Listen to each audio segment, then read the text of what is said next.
Senhor e Deus. Amém. Aleluia. Aleluia. Louvar o Senhor juntamente com vocês, né? Faz muito tempo que eu não canto. E para as irmãs que cantam, né? Vocês sabem que conforme a gente vai parando de cantar, a voz começa, né? Ela vai diminuindo e tem vezes que você não consegue nem acompanhar mais as pessoas, né? Começa a dar uma tosse, uma rouquidão, né? Então fica difícil. E eu estava me enrolando aqui, né? E o Fábio teve que me. Então, vou cantar, né, irmãos? Mas é muito complicado.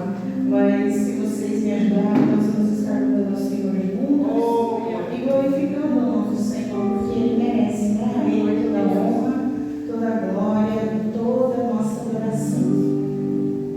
Cantamos junto com a igreja, a gente fica mal acostumado, né? Tem ninguém ouve nossa voz e assim vamos lá. Quantas vezes tem alma ao seu lado chorando, sofrendo, gemendo, conforme exalto de dor.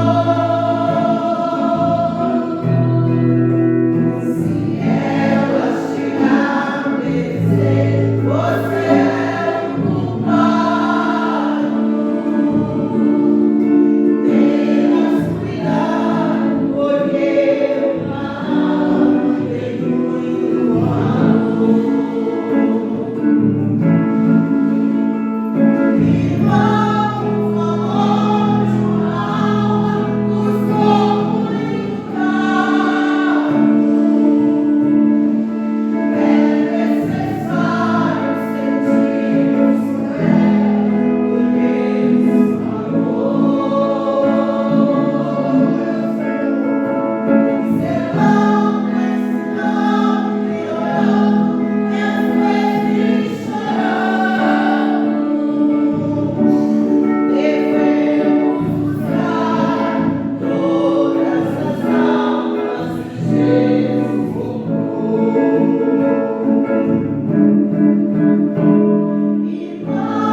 Bendito é o Senhor. Aleluia. Boa noite, irmãos.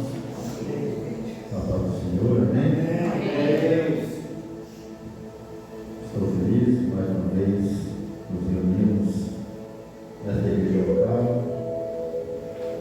juntos compartilharmos um pouco da palavra de Deus,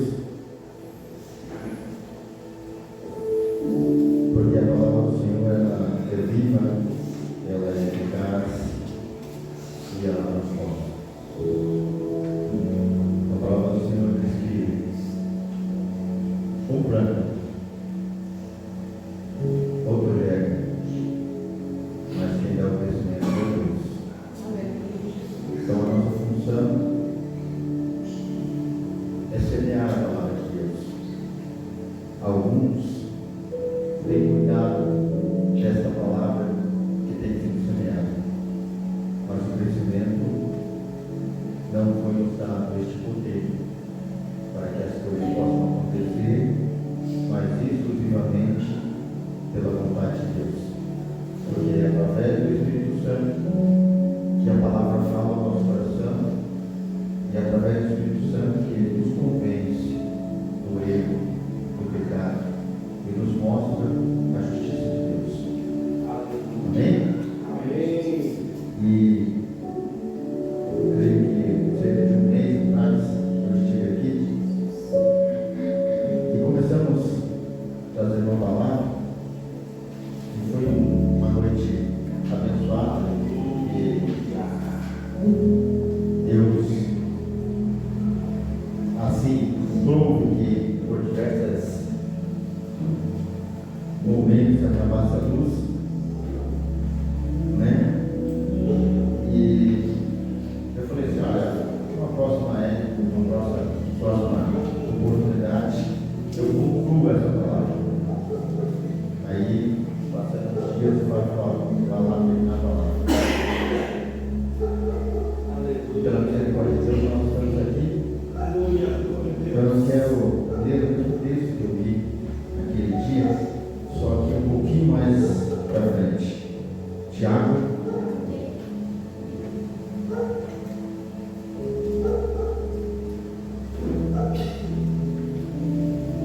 capítulo 4. Tiago, capítulo 4. Creio que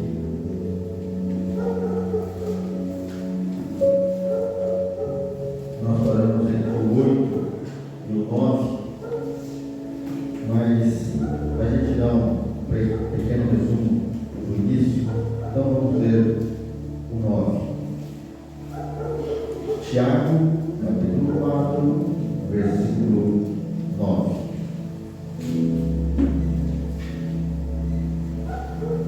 Todos acharam bem? Diz assim: senti as vossas misérias e lamentai, chorai e convertei o vosso riso em pranto, e o vosso gozo em tristeza.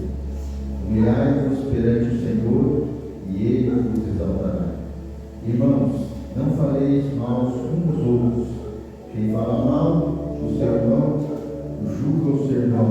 Fala mal da lei e julga a lei. Se tu julga a lei, já não é observador da lei, mas juiz. Há um só legislador e um só juiz, que pode salvar e destruir.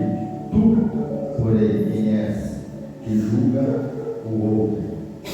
Amém? Irmãos, pode se sentar?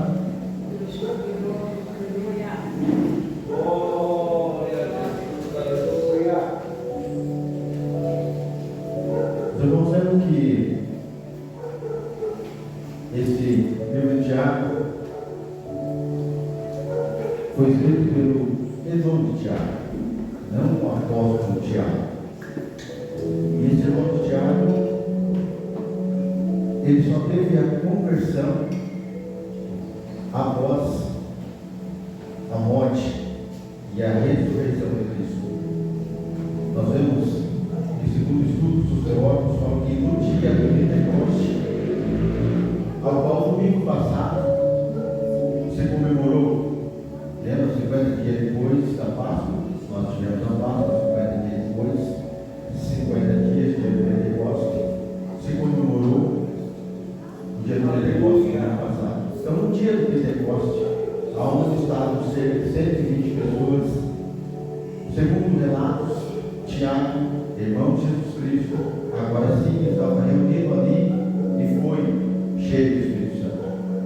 E após ser cheio do Espírito Santo, com ousadia começou a pregar o Evangelho e chegou a ser pastor de Jerusalém. E aqui ele escreve essa carta aos judeus que estavam dispersos. Interessante que quando ele começa a escrever, ele fala assim: eu servo do Deus Altíssimo, também servo de Jesus Cristo. Ele não fala também sou servo do Deus Altíssimo e irmão de Jesus Cristo. Ele fala também sou servo de Jesus Cristo. Então aqui nós temos a conversão através do seu testemunho. Ele reconheceu que eles nasceram do mesmo ventre, mas ele precisava de Jesus Cristo para alcançar a salvação. Que não há outro caminho para a salvação a não ser Jesus Cristo. E aqui ele começa falando: olha, vocês sabem que as guerras que vocês têm são porque vocês desejam coisas para o vosso próprio deleite. A guerra entre vocês, um contra o outro, porque vocês estão pelejando por coisas humanas que está dentro de vocês.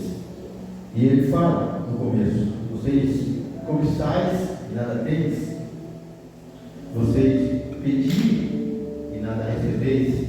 Recitei aqui duas orações que às vezes a gente faz com um desejo ardente no nosso coração, mas para que isso venha satisfazer o que eu quero, o que eu desejo. E daí nós também falamos que quando nós temos amizade com o mundo, desejamos as coisas do mundo, participamos das coisas do mundo, nós se tornamos inimigos de Deus. E também falamos que o Espírito Santo, ele tem ciúmes de nós. E agora nós começamos esse novo texto dando continuidade a essa pregação. E eu falei aqui uma parábola, podemos dizer assim, um estudo de caso, ou até um testemunho, sabe? Que a gente fala assim: um amigo do meu amigo, que às vezes é a gente mesmo, que acontece isso. E eu contei a história do menino que tinha 12 anos, que foi tirar umas férias na casa do avô. Vocês lembram disso? Quem estava aqui? E lá, aqui os irmãos não lembram, mas eu vou contar para que os irmãos possam entender a continuação dessa palavra. Um menino de 12 anos com sua irmã de aproximadamente 10 anos, eles foram à chácara, ao sítio do avô, e ali aquele menino estava com uma seta de estilingue, e ali ele jogava algumas pedras daquele rio, daquele lago. E de repente, uma daquelas pedras, quicando, acertou a cabeça de um pato. Ele olhou para um lado, olhou para o outro, pegou aquele pato, explodiu, fez buraco e enterrou o pato. Quando ele terminou de enterrar o pato, ele olhou para trás e sua irmã de 10 anos estava ali e falou: eu vi o pato. Mas pode ficar tranquilo que eu não vou contar para o avô. Só que como os dois estavam ali, tinha tarefa para ser realizada. E sempre que a tarefa era dele, ele fazia. Mas quando era a tarefa da irmã, a irmã falava assim: lembra do pato? Então o avô não ficar sabendo, você também faz o que era para mim fazer. E aí ele começou a ficar angustiado, porque ele estava ali para aproveitar aqueles momentos, e ele tinha que fazer a atividade dele e a atividade da irmã. Mas em determinado momento ele falou assim: olha, não aguento mais, eu vou contar para o meu avô que foi eu que matei o pato. E quando ele chegou, vou até te contar uma coisa. Dias atrás, dei uma pedrada, matei o pato. E o avô falou: eu sei. Desde o primeiro dia, quando você estava jogando pedra, eu estava lá na varanda observando e vi o exato momento que você acertou a pedra no pato. E eu vi que você se mudou. Eu vi que após esse dia, o seu semblante mudou, porque você ficou oprimido. Então,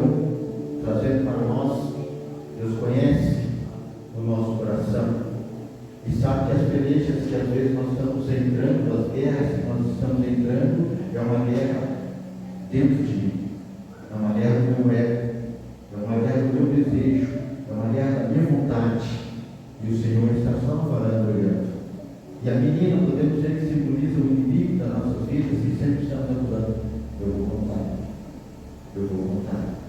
E a gente está ali angustiado, amargurado. E às vezes a gente está orando e pedindo: Deus, eu preciso me libertar disso. Eu preciso me livrar disso. Eu preciso de uma resposta. Mas não é essa a oração que Deus quer ouvir. Ele quer ouvir de nós a humilhação. Por isso que o texto que nós lemos aqui diz assim: chegai-vos a Deus, e Ele chegará a vós. Limpai as vossas mãos pecadoras, e vós de duplo ânimo purificai o vosso coração. Que é o outro. Ele está olhando para nós, e como Ele é Deus soberano, supremo, excelso, Ele é onipotente, onisciente, onipresente, Ele conhece as coisas antes mesmo de nós fazermos. Pedro, quando ele escreve na sua carta a Deus, ele fala assim: que Deus, antes de nos criar, já sabia das coisas. Ele já conhecia, Ele já nos sondava. Antes mesmo de nós gerarmos, Ele já sabia. E Ele saberia os pecados que nós teríamos aqui. E sempre que nós olhamos o texto da palavra de Deus, parece algo fora do normal nós falarmos isso na igreja, mas você vê que todas as pregações, no final era: arrependei-vos. Arrependei-vos. Deus ficou 400 anos sem falar com a sua igreja. Entre o Velho Testamento, Malaquias, e quando iniciou Mateus, aparece quem? João Batista pregando no deserto, e ele prega o quê? Bonanças, prosperidade, riqueza. Ele prega assim: arrependei-vos, que é chegado o reino de Deus. Atos dos Apóstolos, quando no capítulo 2, após o dia do Pentecostes, ele cheio da graça do poder de Deus. Ali estavam judeus de todas as etnias, cerca de 19 etnias estavam ali, e às 9 horas da manhã, a Bíblia fala que a terceira hora, para os judeus começaram a contar às 6, a terceira hora, de repente, eles começaram a ouvir falar das grandezas de Deus, e ali eles chegaram e falaram assim: não são todos esses judeus, porventura, como eles estão falando nas nossas línguas? O derramar do Espírito Santo é nada mais, nada menos que falar as línguas estranhas. E se vocês analisarem a história da Igreja Azusa, 1906, aonde um homem discriminado por sua cor, ser negra, ele não podia sentar numa cadeira para aprender teologia na faculdade.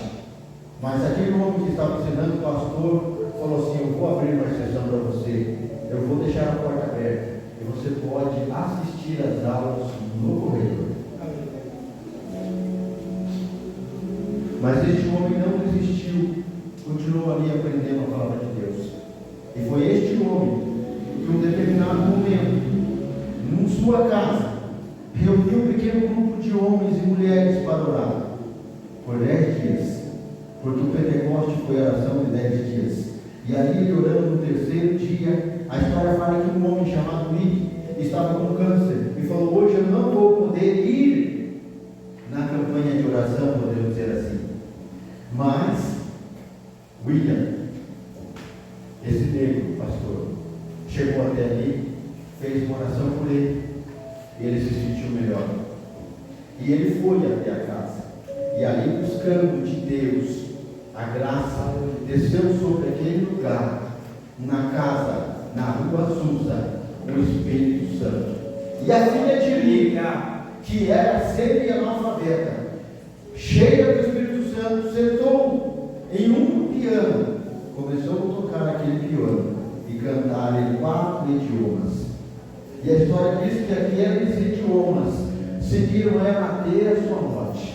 Quando o Espírito Santo desce sobre nós, ele nos capacita para falar em outras línguas, para pregar a palavra de Deus, porque Deus, ele tem todo o poder do céu e da terra. E naquele dia do Pentecoste, desceu sobre eles o fogo do Espírito Santo, e eles foram cheios da graça de Deus. Então Pedro se coloca de pé e começa a anunciar o Evangelho com grandeza. E ele fala assim: esses judeus não estão embriagados, mas aqui desceu sobre nós o Espírito Santo, e com ousadia ele pregava as maravilhas de Deus. E aqueles homens falaram assim: o que nós devemos fazer? E a palavra dele foi: arrependei-vos. A palavra ainda continua: arrependei-vos, para que você possa alcançar o reino de Deus. E agora a história evolui, porque esse menino agora não tem mais 12 anos. Estou pegando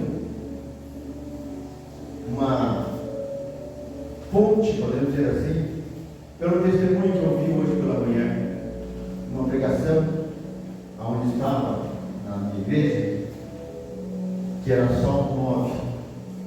E esse testemunho é baseado nesse argumento que vai se encaixar aqui, porque a palavra do Senhor, ela fala lá, ela fala aqui, ela fala aqui. Aleluia. E a palavra do Senhor é como um vento que sopra aonde não vê. Nesta noite ela está soprando aos nossos corações, e você pode entender. Agora, podemos dizer que este jovem, de uma forma de parábola, não tem mais 12 anos, mas ele está entre 16 para 17 anos.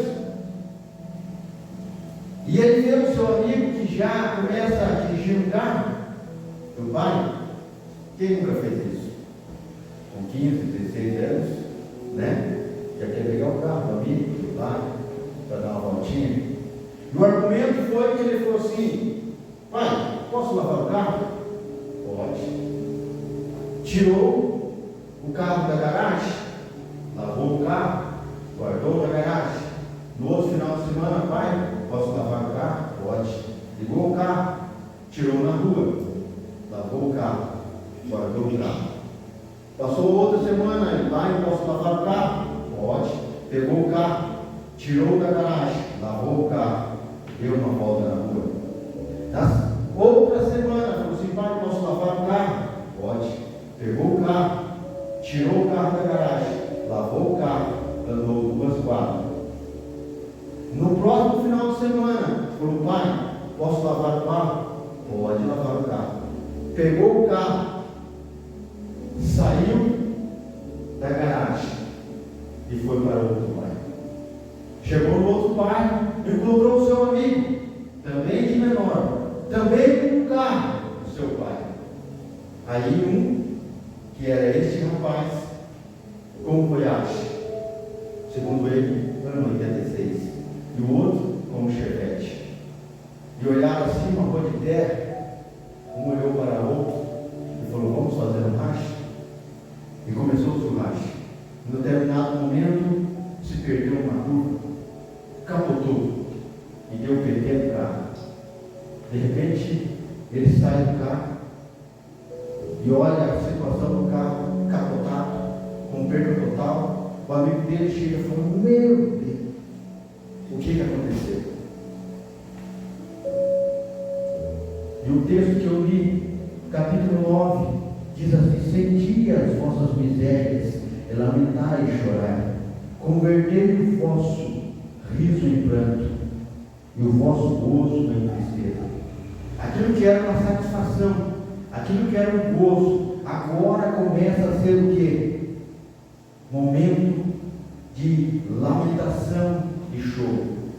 Porque o mesmo adolescente que outrora tentou esconder o seu pecado, enterrando o pato, agora ele faz um pecado um pouco maior, pegando o carro do pai, não sendo habilitado, sem autorização do pai, cria um transtorno maior, capotando esse veículo. E agora não tem como esconder, porque é o carro do pai, e é o xodó do pai. E segundo ele, fazia 3 meses que o pai tinha comprado o carro. E agora, o gozo, o prazer, daquele prazer momentâneo de fazer um racha com seu amigo, de passear com aquele carro, chegou um momento de tristeza. E agora, o que fazer?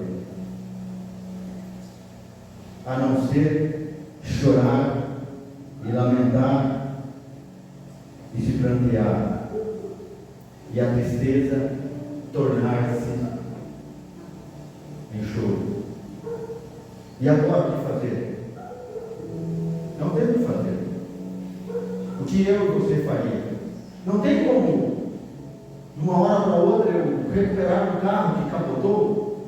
No mínimo, um bom latoeiro demoraria um mês para restaurar. O pai daria a falta. Mas aquela notícia correu, chegou ao pai, segundo ele, e agora ele naquele desespero, de pranto, de angústia, o que fazer? E quantas vezes eu e você estamos na mesma situação? Começamos com uma intenção boa na nossa oração. Eu preciso aprender a dirigir. Não é pecado você dirigir. Não é pecado você aprender a dirigir. E também não é pecado você ajudar a lavar o carro.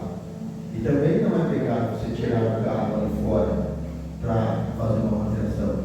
Mas de repente, aquilo que nós pedimos começa a gerar dentro de nós um ego, e às vezes a gente quer dar uma voltinha além do necessário.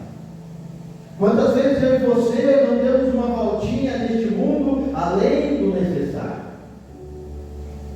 E talvez não foi só uma volta na quadra, talvez até nós visitamos o bairro vizinho, talvez nós fomos até a cidade vizinha, talvez até nós saímos à noite escondido, talvez nós fazemos tantas coisas que o nosso pai não sabe, porque ele está lá dentro de casa, fazendo outras coisas, e na cabeça dele, eu estou lá fora lavando o carro. Eu te pergunto, quantas vezes nós não pegamos o carro do pai escondido e saímos por aí sem avisar? Tranquilo. Mas o problema é quando nós queremos nos mostrar que o ego que está dentro de nós faz gerar algo pior. E ali acontece uma desgraça, ali acontece uma tragédia, ali acontece algo que nós falamos, e agora? Não vou falar aqui porque tem meu amigo Edilson, mas eu e o Edilson já fizemos muita cagada nessa coisa. Quando nós éramos adolescentes. E às vezes eu paro de pensar quantas coisas eu já fiz na adolescência, na juventude, na fase adulta. Quantas vezes aquilo que parecia bom se tornou uma tragédia? Eu te pergunto, quantas vezes você, olhando para aquilo que parecia bom aos seus olhos, aquilo que você tanto desejava, mas você ainda não estava habilitado para dirigir, você ainda não estava preparado para receber, mas você queria.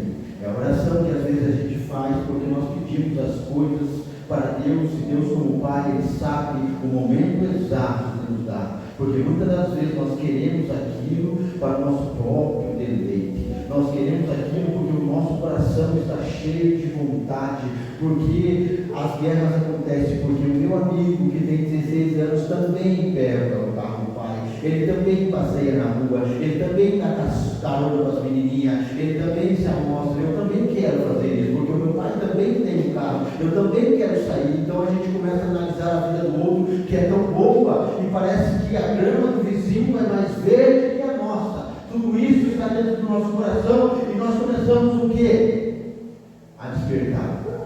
Algo que momentâneo parece bom, é maravilhoso. Quando eu não tinha carro, ligava o carro do meu sogro para ir ao mercado, colocava um pouco de gasolina e era só para ir ao mercado, mas eu um pouco além do mercado, porque parece que para o homem é satisfatório dirigir o carro. E quantas vezes nós estamos neste mundo tentando fazer coisas que é satisfatório para nós? E agora a continuação do texto diz: e agora só resta nos olharmos perante o Senhor. Não tem mais o que fazer.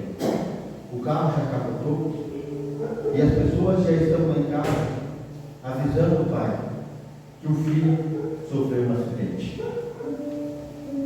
E agora chega a segunda parte. Irmãos, não falei nós uns dos outros, porque quem fala mal do seu irmão, julga o seu irmão, fala mal da lei, julga a lei, e tu que julgas a lei, não é mais observador da lei, mas sim juiz. E agora eu fico pensando, quantas vezes na nossa caminhada nós não vemos dentro da casa de Deus pessoas que outrora estavam conosco, mas por um período de tempo nós vimos que ele começou a tirar o carro da garagem, nós vimos que ele começou a dar uma voltinha na quadra, e no nosso coração foi: olha aí, só porque o cara vai ter carro, já está se mostrando. E nós começamos a julgar, nós começamos a falar mal, nós começamos a criticar. Mas nós, crentes, salvos, remidos no sangue de Jesus Cristo, nós temos que analisar a igreja como seu contexto. A igreja é o corpo de Cristo. E quando você é o corpo de Cristo e você vê um membro do corpo de Cristo que está passando por alguma enfermidade, o que nós fazemos? Na minha época de jovem, se cortava o membro fora. Quando se corta o membro fora, ele morre. Mas a palavra do Senhor fala que nós, como igreja, nós como servos, nós temos que olhar para aquela pessoa que está infringindo a lei do Senhor, começando a se desviar do caminho do Senhor. Nós temos que trazer para próximo de nós. Nós temos sim que por algum momento até isolá-lo, enfaixá-lo devido à machucadura que ele está vivendo, mas nós como igreja, nós devemos apoiar para que este membro da igreja ele possa sarar, porque ele ainda é membro da igreja, ele ainda foi parte do corpo de Cristo, ele ainda está ligado, mas muitas vezes eu e você entramos na parte de julgamento querendo cortar, e a palavra diz assim: quem somos nós para julgar? Devemos sim julgar na repreensão, a correção, mas chamar a pessoa e falar: olha, esse caminho que você está seguindo não vai levar você a lugar nenhum. Eu vou orar por você, eu vou estar acompanhando você, eu vou estar aqui para te ajudar. Mas muitas vezes nós não queremos fazer isso, nós queremos cortar aqui, lançar fora, porque ele não mais faz parte do corpo de Cristo. E assim que nós às vezes analisamos, é assim que eu às vezes analiso, assim que você analisa. Mas eu te pergunto: quem é eu? Quem é você para julgar o próximo? O texto que o Fábio leu aqui, da mulher samaritana, ela estava lá no poço, e ela ia na hora do almoço, porque as mulheres iam de manhã, porque o sol era menos, mas ela era uma mulher mal falada. Porque disse a Bíblia que ela tinha 5 homens, e agora que ela tinha também não era dela. E Jesus tirou um tempo para pregar para uma única mulher pecadora, que tinha 5 homens, e agora estava numa situação de adultério, porque aquele homem também não era dela.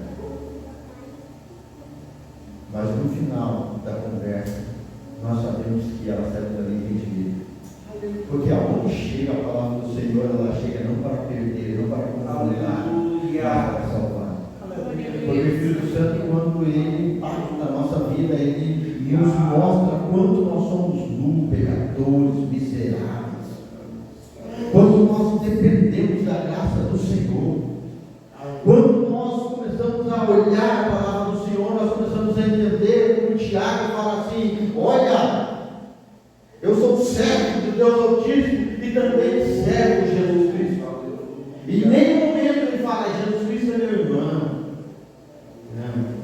Ele reconhece que sem o sacrifício de Cristo na cruz do Calvário, eu e você não tínhamos direito à salvação, porque a palavra do Senhor fala que todos, indestituídos estão da glória de Deus, mas o dom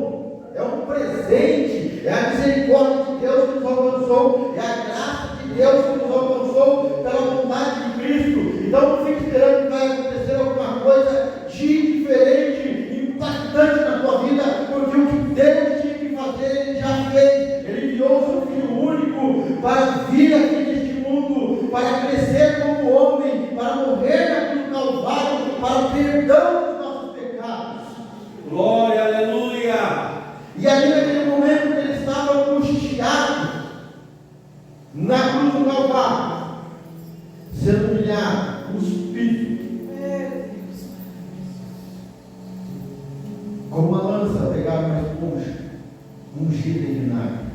Se você ainda não sabia, o vinagre com a esponja era deixado nas patentes, onde as pessoas faziam as suas necessidades. E o vinagre tinha a capacidade de matar as bactérias, então se limpava as partes íntimas. Eles pegavam aquela esponja que tinha limpado, nos dias de hoje, um vaso, colocavam uma esponja e levaram na boca de Cristo. Tão humilhado que ele foi. E olhou para aquela humanidade. E olhou para nós, hoje aqui sentado. Olhou para o Pai. Ele falou: Pai, perdoa, porque eles não sabem o que fazem. E a graça de Deus chegava a nós, porque ele falou: está pago. Entendeu? Está consumado. O preço da salvação minha e tua, dos nossos pecados, das nossas mazelas, Cristo morreu na cruz e já pagou. Mas é necessário que eu e você nos arrependa daquela faltinha que às vezes nós estamos fazendo com um carro que não é nosso. E capotamos. E damos perda total. Mas de repente, chega o pai daquele menino. E nesta noite, talvez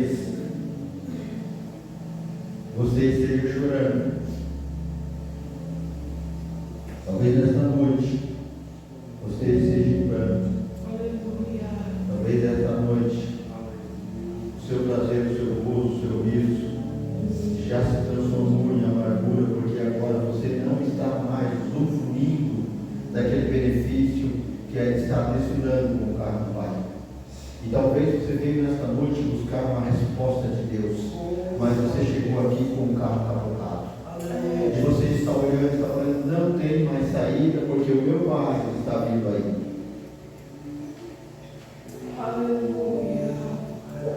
Mas você se esqueceu de uma coisa. Se você está pensando dessa forma, é que o carro já capotou, que você já saiu de dentro do carro, e você está conversando com o seu amigo, e alguém está indo chamar o seu pai, e o seu pai está chegando.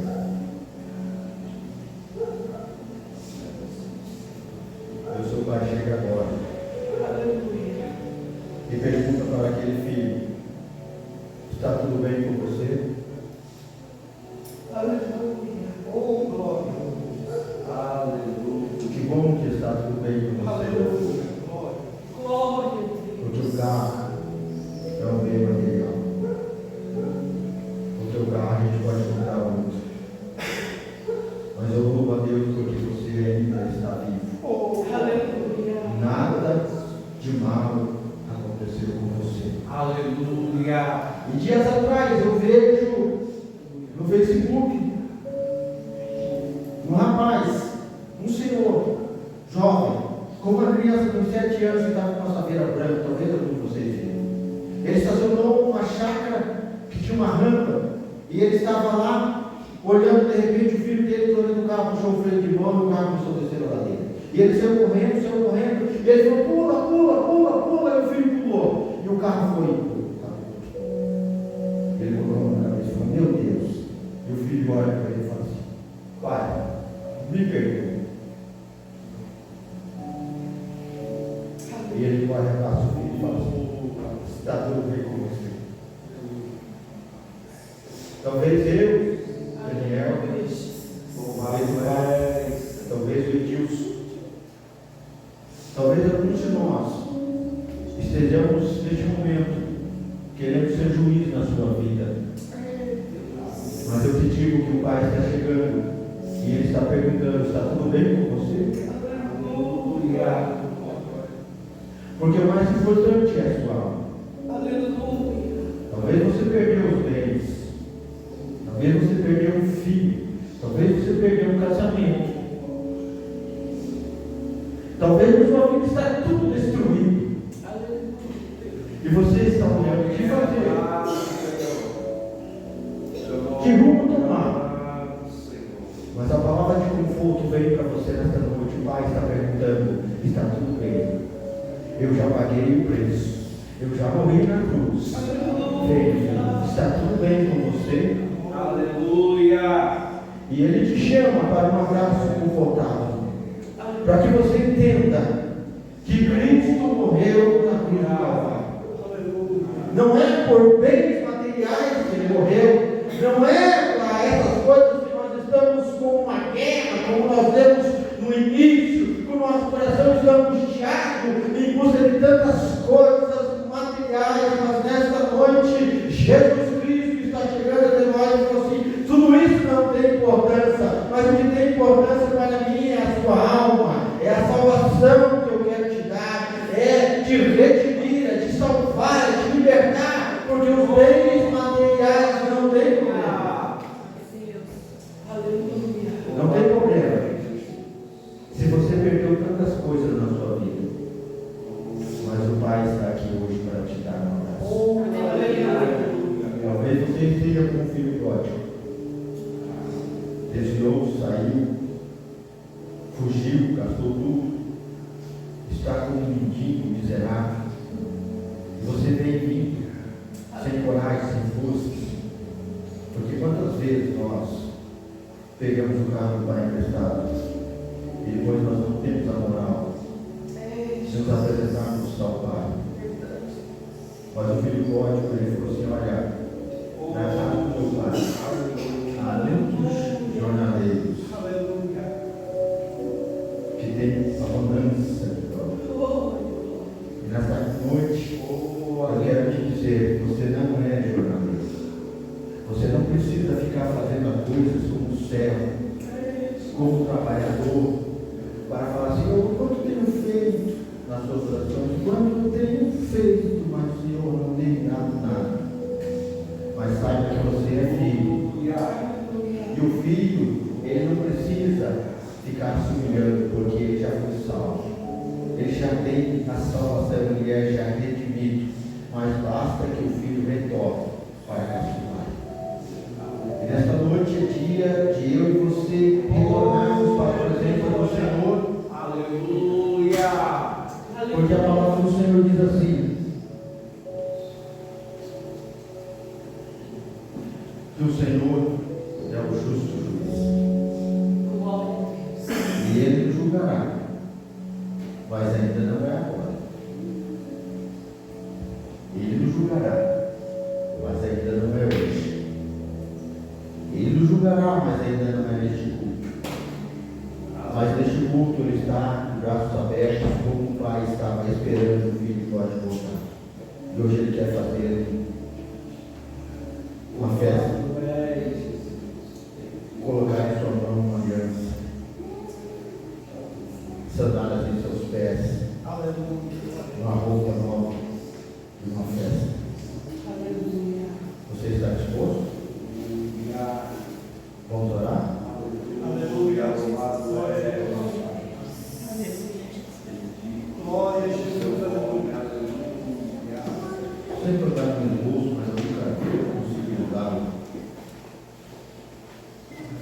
Porque eu sei que nessa noite essa palavra foi ao seu coração. Porque foi ao encontro do meu coração. Então, irmão, se você está desanimado, esperando que haverá um juízo sobre a tua vida, sabe que você tem que se arrepender. E o justo juiz está aqui, não para te condenar, mas para te absolver, porque ele já pagou na cruz. Haverá um dia que eu e você se prostraremos perante o Senhor para prestar conta, mas ainda não é hoje. Hoje é dia de arrependimento. Hoje é dia de levar um abraço ao Pai. Porque Ele não está preocupado com o Goiás que deu a perda total. Ele está preocupado se você está bem. Deus, a tua palavra nesta noite foi pregada. E eu sei, Senhor, que a tua palavra não volta vazia. Eu sei que a tua palavra nessa noite teve um endereço certo, atingir o alvo, atingir o coração. Pela tua bondade, pela tua misericórdia, pelo teu Espírito Santo.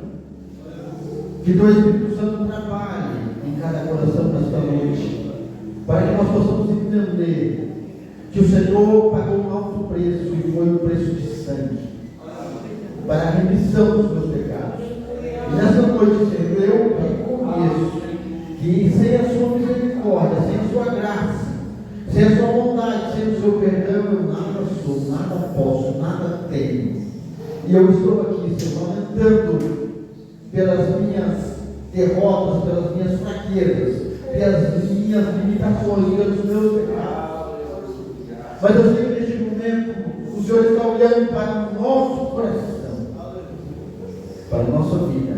E aquele coração que está aqui hoje, o Senhor é quebrantado, que está abrindo a porta do seu coração para que o Senhor possa entrar e reinar e fazer uma festa. Eu te convido, Senhor, a entrar na minha vida, a entrar no meu coração, a entrar no coração dos teus filhos que nesta noite estão aqui, Senhor, com súplica, pedindo a tua graça, a tua misericórdia, o teu perdão.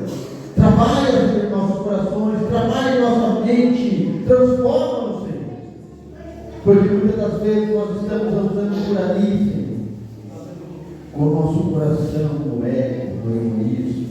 Mas nesta noite, Senhor, nós entendemos que nós não somos nada sem a tua vontade.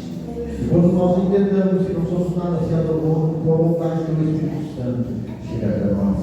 E talvez alguns de nós estejamos aqui angustiados, porque perdemos alguma coisa. Talvez alguma coisa de tão valioso que nós não sabemos o que fazer. Mas o Senhor é aquele que restaura. E nesta noite, Senhor, eu peço, restaura essa casamento.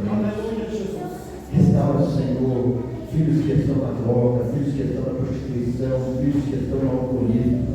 Restaura, Senhor, pontos de emprego. Restaura, Senhor, aquele que está enfermo, que está problemático, porque o Senhor tem todo o poder do céu e da terra. Talvez alguns de nós esteja passando, Senhor, uma turbulência, Senhor, uma tempestade, Senhor, talvez no seu trabalho, no seu lar, onde for, nas finanças, mas neste momento nós apresentamos as nossas necessidades nas tuas mãos, porque nós cremos que o Senhor tem cuidado de nós. Ouve, Senhor, o nosso clamor, atende a nossa oração, para que o teu nome seja glorificado. Amém.